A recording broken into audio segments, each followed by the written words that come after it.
23. ipuina. Igela eta idia.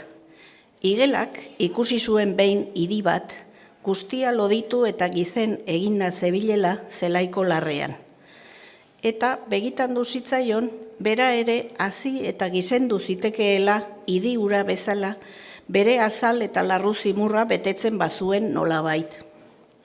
Hasi zen bada puztu eta haizez arrotzen bere larrua, eta jarri zitzaion buruan, hasi zela asko, eta galdetu zien bere umeei idia beste ote zen.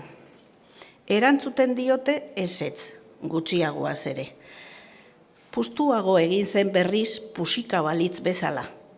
Putz eta indarka zebilela, horra non estanda edo leher egin zuen larrua etenda.